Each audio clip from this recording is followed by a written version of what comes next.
Nakakita ka na ba ng asong sobrang sinauna na pati si Marco Polo ay nagsulat tungkol dito? May mga natuklasang muli na 2,000 taong gulang na tribal breed at ngayon ay ginagamit na ng mga pambansang puwersa ng pagsasanay.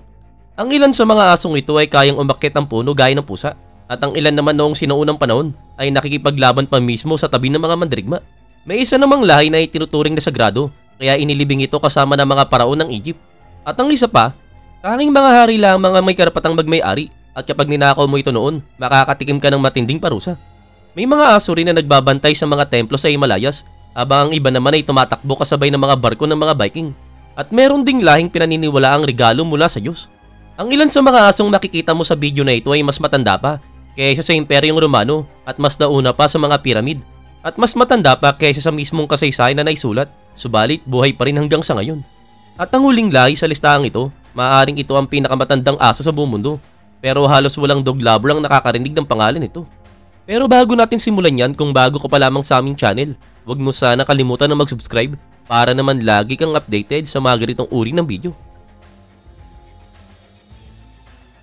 Number 15. Moody, Hungary. Ang Moody ay isa sa mga pinakamahalagang lihim na lahi ng Hungary. Talagang halos 1,000 years na ang kasaysayan nito. At ito ay isang sinaunang asong pangkalahatang bukid na kasama ng mga magsasaka, tumutulong sa pag-aalaga ng mga tupa, pagbabantay ng mga alagang hayop at pagtaboy sa mga ligaw na baboy ramo. Pinaniniwalaan na ang Moody ay natural na umusbong mula sa ibang Hungarian herding dogs gaya ng Puli at Pumi, at ito ay unti-unting naging sariling lahi sa pamamagitan ng siglo ng gawaing bukid, hindi dahil sa formal breeding. Ang kakaiba sa Moody ay ang natatanging kombinasyon ng katalinuhan, tapang at sigla. At bagaman maliit hanggang katamtamang laki, kaya nitong kontrolin ng isang kawan ng tupa gamit lamang ang tingin at kilos. Ang isa sa mga pinakakilalang katangian ng Moody ay ang balahibo nito. Karaniwang itong wavy o kulot at madalas ay mayroong rare mark colors kasama ang asul o kakaibang kulay ng mata. Bagamat hindi pa masyadong kilala, noong 2002, opisyal itong kinilala ng American Kennel Club. At simula noon talagang lumaki ang interes sa lahi.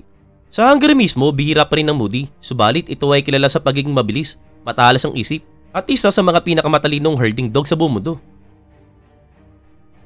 Number 14. Mexican Hairless Dog. Ang Xolo Squintly o mas kilala bilang Solo ay isa sa mga pinakamatanda at pinakabihirang lahi ng aso sa buong Amerika. May kasaysayang ito ng mahigit 3,000 taon at itinuturing na sagrado ng mga Aztec, Toltec at Maya. Dahil pinaniniwalaan nilang ginagabayan ng Solo ang mga kaluluwa patungo sa kabilang buhay. Natuklasan ng mga figurine o clay statues ng Solo sa mga templo at libingan, lalo na sa mga lugar ng Colima at Oaxaca. Ang mga sinuunang Solo noon ay mas pandak at mas matipuno kumpara sa mga modern Solo sa ngayon. At mas kakaunti at kulubot at simple ang itsura. Dahil natural na walang balahibo, nakakatulong ito para makayanan nila ang mainit na klima.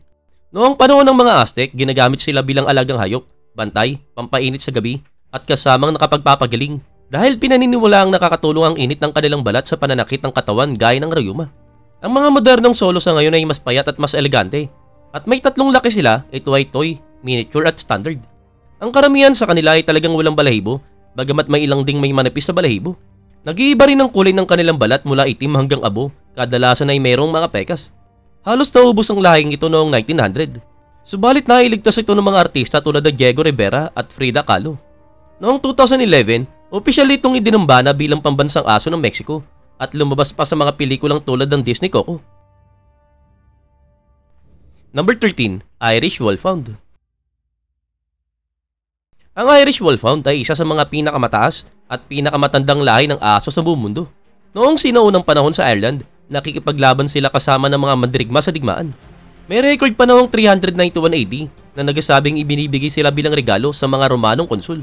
Noong unang panahon, sila ay mas malaki, mas payat at pinalaki talaga para sa labanan. Sapat ang lakas nila para hilahin ng mga mandirigma mula sa kabayo sa gitna ng labanan, magbantay ng mga kuta, at manghuli ng malalaking hayop tulad ng mga lobo na kung saan nila nakuha ang kanilang pangalan. Tanging mga maharlika lamang ang pinapayagang magmay-ari ng Irish Wolfhound doon. Madalas din silang makita sa mga alaas at watawat ng mga mandirigmang Celt, subalit nang maubos ng mga lobo sa Ireland, nawalan ng gamit ang lahi at muntik ng tuluyang mawala noong 1800s. Sinagip sila ni Captain George Graham sa pamamagitan ng pagpaparami sa kanila kasama ng Scottish Deerhounds at iba pang malalaking aso para maibalik ang sinaunang itsura ng lahi. Ang mga Irish Wolfhound sa ngayon ay talagang bahagyang mas payat at mas pino ang anyo, pero talagang nananatiling mahigit 32 inches ang taas. Sila ay kilala sa pagiging kalmado, tapat at talagang marangal ang tindig. At noong 2003, muli silang sumikat sa mga pelikula at palabas dahil sa kanilang Nobel appearance. Maging ang mga sikat na personality tulad ng Liam Neeson ay nag-aalaga ng ganitong lahi, patunay na buhay pa rin ang espiritu ng mandirigma sa loob ng mga tahimik nilang tahanan. Number 12. Thai Ridgeback, Thailand. Ang Thai Ridgeback ay madaling makilala dahil sa linya ng balahibong tumutubong pabaliktad sa kahabaan ng likod ito, na kung saan parang natural na mohawk na nagbibigay sa kanya ng itsurang malay eskultura ng templo. May higit 1,000 taong kasaysayan na ito sa silaang bahagi ng Thailand, na kung saan ginagamit sila ng mga taga-nayon bilang bantay sa bahay at panghuli ng baboy ramo. Dahil nakatira sila sa malalayong lugar, hindi sila naparisan ng ibang lahi, kaya nananatiling purong-puro ang dugo nila sa loob ng maraming siglo.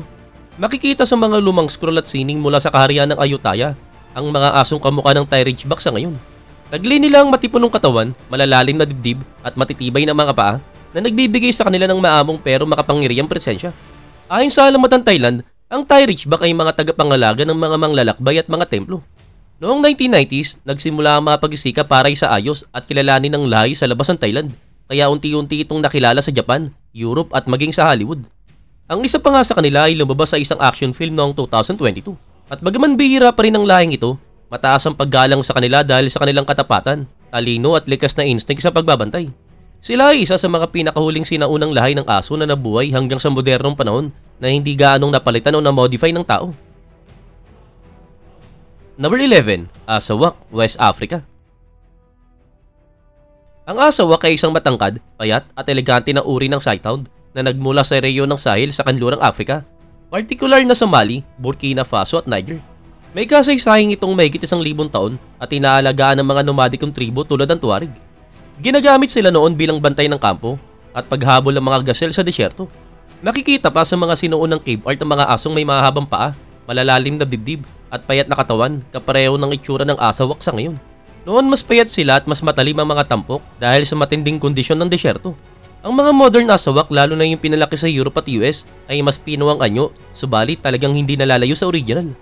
Napakanipis ng balat nila kaya kitang-kita ang mga buto at ugat, bagay na tumutulong sa kanila para manatiling presko sa init ng desyerto. Bagaman bihira sa labas ng Africa, nakikilala na sila sa ngayon dahil sa marangal na tindig at mainhin na galaw. Noong 1981, kinilala sila ng FCI at noong 2020, tinanggap sila ng American Kennel Club. Sa kanilang mga lupang sinilangan, patuloy pa rin silang ginagamit bilang bantay at kasama sa buhay, nagpapatuloy sa sinaunang layunin ng kanilang lahi. Number 10. Tibetan Mastiff, Tibet. Ang Tibetan Mastiff ay higit pa sa isang aso, isa itong buhay na alamat. Ang lahing ito ay mahigit 2,500 years na nagbabantay sa mga nayon at monasteryo sa kabundukan ng Himalayas. Noong sinuunang panahon, sila ay napakalaki, mabangis at matapang, inaalagaan upang protektahan ng mga bahay, hayop at templo. Pinaniniwalaan noon na taglay nila ang espiritu ng mga Diyos na tagapangalaga. Mismong si Marco Polo ay nagsabing kasing laki sila ng asno at kayang lumaban sa mga mababangis na hayop gaya ng mga leopard. Tanging mga monghe, hari o pinunong tribo lamang ang pinapayagang magmay-ari ng ganitong aso. Ang mga modern na Tibetan Mastiff sa ngayon ay masanay sa tahanan, subalit talagang nananatiling makapangyarihan ang kanilang tindig. May makakapal na balahibo at buntot na nakapalupot sa likod. Noong unang panahon, sila ay pinalaki upang mabuhay sa matinding lamig, kaya may matitibay na kalamnan at magagaspang na balahibo. Sa kasalukuyan, itinuturing silang simbolo ng karangyaan, lalo na sa China, na kung saan may isang Tibetan Mastiff na nabenta sa halos $2 milyong noong 2014. Bagamat mas madaling sanayin sa ngayon, talagang nananatili silang mapagmatyag, tapat at independent. Noong 2022, nagsimula ang mga nayon sa Tibet na ibalik at alagaan muli ang mga purong lahi upang mapanatili ang kanilang sinuunang pamana at karangalan. Number 9. Basenji. Ang Basenji ay madalas tawaging pinakamatandang tunay na lahi ng aso sa buong mundo. Ang pinagmulan nito ay maaaring umabot hanggang 6,000 years na ang nakakalipas mula sa Congo Basin sa gitnang bahagi ng Africa. Sa mga sinuunang cave painting sa Libya, makikita ang mga asong may tuwid na tenga, baluktot na buntot at matikas sa katawan na halos eksaktong kapareho ng anyo ng Basenji sa ngayon. Noong panahon ng mga paraon sa Egypt, itinuturing silang asong maharlika, kaya naman minamamified sila at sila ay inililibing kasama ng mga kayamanan. Ginagamit sila noon bilang panghabol ng malaliit na hayop at tahimik na taga-subaybay. Hindi sila tumatahol kundi gumagawa ng kakaibang tunog na parang yodel na tinatawag na baru. Dahil dito, perpekto sila bilang mga tahimik na tusong mga ngaso. Sometimes they sound like this. Ang mga sinuunang Basenji ay mas maikli ang mga paa at mas matipuno, pero hindi nagbago ang kanilang ugali. Kilala pa rin sila sa pagiging tahimik, mabilis, malinis at may ugaling parang pusa, malaya at maingat sa kanilang sarili. Ang mga modern Basenji sa ngayon ay halos kapareho pa rin ng kanilang mga ninuno. Subalit dahil sa maingat na pagpaparami, mas pinaganda ang kulay at quality ng balahibo. Nakarating na sila sa England noong 1920s, subalit marami ang nakitil sa sakit hanggang 1930s. Nang sa wakas ay naitaguyod ang malusog na anak ng lahi na ito. Number 8. Kangal Dog, Turkey. Ang Kangal ay isa sa mga pinakamatandang lahi ng mga aso na bantay ng mga hayop na may kasaysayan na mahigit 1,200 taon. Nagmula ito sa matatabang kabundukan ng Anatolia sa Turkey na kung saan mayroong matinding klima at panganib mula sa lobo, oso at yakal na humubog sa kanila bilang matapang at matatag na tagapagtanggol. Noong unang panahon, ang mga Kangal ay mas malalaki at mas mabigat at mas binibigyan din ng lakas kaysa sa bilis. Taglay nila ang makapaladobling balahibo, matitibay na panga at mahabang paa na perpekto sa pagbabantay sa mga malalawak na pastulan. Sa paglipas ng panahon, naging bahagyang mas payat at mas mabilis ang lahi dahil sa pagpaparami. Subalit nanatili ang kanilang pangunahing katangian. Ang mga Kangal ngayon ay mayroong malaking ulo, nakapulupot na buntot at kulay tan na balahibo na may itim na maskara sa muka. Hanggang sa ngayon, ginagamit pa rin sila ng mga pastor sa Turkey, kilala sa buong mundo dahil sa pinakamalakas na kagat sa lahat ng aso. Sa mga nakaraang taon, sumikat sila sa social media at mga dokumentaryo at madalas na ipinapakita habang hinaharap ang mga mababangis na mandargit. Noong 2022, idinambana ng Turkey ang Kangal bilang pambansang kayamanan bilang pagkilala sa mahaba nitong kasaysayan at tapat na serbisyo. Number 7. Saluki. Isa ito sa mga pinakamatandang lahi ng aso sa buong mundo na mayroong higit 7,000 taon ng kasaysayan. Kilala bilang Royal Dog ng Egypt, itinuturing pa itong regalo mula sa Diyos noong sinaunang panahon. Sa mga lumang ukit, palayok at mga pintang natagpuan sa Sumer at Egypt, makikita ang payat at mahabang asong tumatakbo at humahabol ng hayop eksaktong tulad ng saluki. Dahil sa sobrang pagmamahal ng mga parao at maharlika sa gitnang silangan, madalas silang minamamified at inililibing kasama ng mga ginto at silk. Noong sinaunang panahon, sila ay mas payat at mas mabilis, ginagamit sa pangangaso ng gazelle at hari sa desyerto. Ang mga bambinti at mga kapalatan ng paka nila ay tumutulong para makatakbo sa mainit na buhangin. Hanggang sa ngayon, halos ganun pa rin ang kanilang itsura, mainhin, elegante, makitid ang ulo, malalim ang dibdib, at mas makintab ang tenga. Pero sa ngayon ay mas matangkad at mas pino na ang kanilang itsura dahil sa selective breeding. Sa mga tribong Bedouin, ginagamit pa rin ang mga saluki sa pangangaso, pero karamihan sa ngayon ay mainhin at marangal na alagang bahay o show dogs. Bihira silang tumahol at karaniwang kalma at reserve ang ugali. Ang lahi na ito ay opisyal na kinilala sa England noong 1923 at ng American Kennel Club noong 1929. Kabilang sa mga humanga sa saluki ay sina Queen Elizabeth at Grace Kelly. Number 6. Neapolitan Mastiff. Ang Neapolitan Mastiff ay nagmula pa sa sinuunang Roma na kung saan ito ay kilala bilang Molossus Dog. Malaking aso ito na nagbabantay ng palasyo, lupain at minsan ay lumalaban pa sa mga arena. Kasama ng mga sundalong Romano ang mga Mastiff na ito sa labanan at ang kanilang malaki, tulubot at nakakatakot na itsura ay sapat na para takutin ng mga kaaway. Sa mga sinuunang estatwa at record, makikita na halos kapareho nila ang mga modern na Neapolitan Mastiff sa ngayon. Subalit noon ay mas maskulado at mas mabangis. Habang lumilipas ang panahon, nagbago ang kanilang tungkulin mula sa mga mandirigmang aso tungo sa tagapagtanggol ng tahanan. Ang mga modernong Neapolitan Mastiff ay mayroong malambot na kulubot na balat, nakalaylay na muka at napakalaking katawan pero mas banayad at hindi agresibo. Kilala sila sa ngayon bilang mga tapat at matatag na tagapagtanggol ng bahay. Pagkatapos ng World War II, muntik nang mawala ang lahi na ito pero nailigtas ito ni Piero Scanziani, isang Italian breeder noong 1946. Mula noon, unti-unti itong muling sumikat kahit nabihira pa rin sa labas ng Europa. Hanggang ngayon, hinahangaan ng Neapolitan Mastiff sa katapatan, lakas at laki, maging ang mga kilalang personalidad tulad ni Megan Thee Stallion ay nagpo-post kasama ng mga Mastiff na ito. Patunay na ang sinaunang aso na ito ay patuloy pa ring bumibiyag ng atensyon hanggang sa ngayon. Number 5. Norwegian Elkhound. Ang Norwegian Elkhound ay isang aso na minsang sumama sa mga barkong Viking.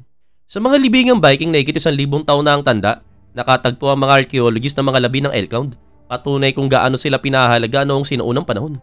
Ginagamit noon ng mga Elkhound sa pangangaso ng malalaking hayop gaya ng elk at maging mga oso sa nagyayelong kagubatan ng Norway. Noong sinaunang panahon, mas matibay ang kanilang katawan, mas malakas ang panga at pinalaki sila hindi para sa itsura, kundi para sa tibay at tapang. Ang tungkulin nila ay sundan ng amoy ng biktima, tawalan nito ng malakas para hindi makatakas at hindi umaatras kahit delikado. Ang mga modernong Elkhound sa ngayon ay dala pa rin ng matapang na espiritu ng kanilang mga ninuno. Subalit medyo nagbago na ang anyo.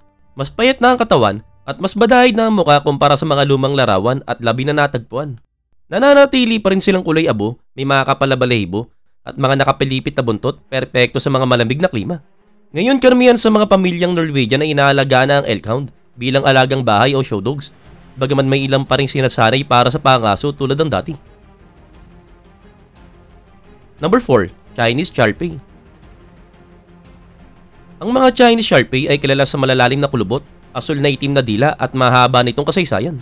Ang lahi na ito ay mayroong mahigit 2,000 taon ng pinagmulan, marahil pa noong Han Dynasty. Noong sinuunang panahon, ginagamit sila bilang asong bukid sa Timog China para sa pangaso, pagbabantay at maging sa pakikipaglaban. Sa mga sinuunang statwa at figura sa mga libingan ng China, makikita ang mga asong may malapad ng uso at makakapalabalat katulad ng mga Sharpei sa ngayon. Subalit sa nakaraan, mas payat at mas athletic sila at mas kakaunti ang kulubot sa balat. Pagsapit ng ika-20 siglo, naging interesado ang mga western breeders sa kakaibang anyo ng Sharpei. Kaya naman lalo nilang pinalalim ang mga kulubot nito upang maging mas kakaiba at kakakit-akit. Matapos ang revolution sa China, halos nawala sa mundo ang lahi ng Sharpei. At pagsapit ng 1970s, ilang aso na lang talaga ang natira. Isang negosyanteng taga Hong Kong na nagngangalang Matt Golaw ang tumulong mailigtas ang lahi na ito sa pamamagitan ng pagpapadala ng ilang Sharpei sa Estados Unidos. Dahil dito, naitaguyod muli ang lahi at naging sikat na show dog sa buong mundo. Ang ilan pa sa mga sikat na personality tulad din na Queen Latifah at Sharon Stone ay nag-aalaga rin ng Sharpei, patunay sa kakaibang ganda at presensya ng aso na ito. Number 3. Slogi, North Africa. Ang Slogi na tinatawag na Arabian Greyhound ay isang asong mangaso na mahigit 2,000 taon ng kasama ng mga tribong Berber sa Ilagang Afrika. Makikita pa rin sila hanggang ngayon sa Morocco, Tunisia at Algeria. Ang lahi na ito ay matangkad, payat at napakabilis, kaya naman perpekto para sa pangaso ng mga gasel at hari sa mga malalawak na disyerto. Sa North African mosaic at ukit mula noong panahon ng mga Romano, makikita ang mga asong kamukha ng Slogi na tumatakbo sa tabi ng mga ngaso, patunay ng kanilang sinaunang papel sa kultura ng disyerto. Itinuturing din silang simbolo ng karangyaan at dangal ng mga maharlika sa disyerto. Ang aso na ito ay kilalang tapat at maselan sa amo lamang. At ayon sa mga French colonial records noong 1800, madalas itong ibinibigay bilang regalo sa pagitan ng mga pinunong tribo. Sa kasalukuyan, bihira na ang lahi sa labas ng Hilagang Afrika, subalit mayroong ilang breeder sa Europa at Estados Unidos na nagisikap na mapanatili ang kanilang lahi at unti-unti na rin silang nakikilala sa dogsport. Bagamat kakaunti lang ang nakilala sa kanila, ang Slogi ay isang buhay na relic ng sinuunang kultura ng disyerto at marangal na pangangaso. Number 2. Tang Dog, China. Ang Tang Dog ay isang sinuunang lahi ng aso sa China na umaabot ng mahigit 1,300 taon.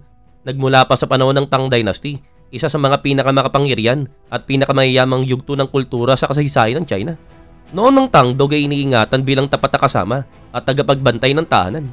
Sila ay kilala sa kanilang bilogong muka, nakapilipit na buntot at tahimik subalit matatag na presensya, kaya madalas silang ginagawang bantay ng mga templo. May mga naniniwala ring sila ang naging inspirasyon ng mga batong layong guardian statue na karaniwang nakikita sa mga pintuan ng tradisyonal na bahay at gusali sa China. Ang Tang Dog ay kalmado, malinis at labis sa tapat, makakatangiang nananatili kahit lumipas na ang maraming siglo. Bagaman bihira silang makita sa labas ng Timog China, patuloy silang pinapahalaga ng mga lokal bilang buhay na simbolo ng kasaysayan at kultura. Sa mga nakaraang taon, ang mga dog lovers sa Hong Kong at Guangzhou ang nagsisimula ng maliit na kampanya para mapanatili at maprotektahan ang lahi na ito. Number 1. Shotski Pes, Bohemian Shepherd, Czech Republic. Ang Shotski Pes o kilala rin bilang Bohemian Shepherd ay tagapagbantay ng mga lupay ng Czech mula noong ika-14 na siglo. Pinalaki ito ng mga Chod o Chabit people, isang pangkat na inatasan ng hari na bantayan ang hangganan sa pagitan ng Bohemia at Bavaria. Noon ang mga asong ito ay hindi lang alaga, subalit mga tagapagtanggol ng bansa. Makikita sa mga lumang pinta at record ng mga itim na aso na may tan marking na nakatayo sa tabi ng mga sundalo at bantay ng tore. Noong sinuunang panahon, mas mahaba ang kanilang mga paa, mas matulis ang uso, at mas magaspang ang balahibo. Makakatangian na tumulong sa kanila na makibaka sa matinding kondisyon at magbantay laban sa mga kaaway.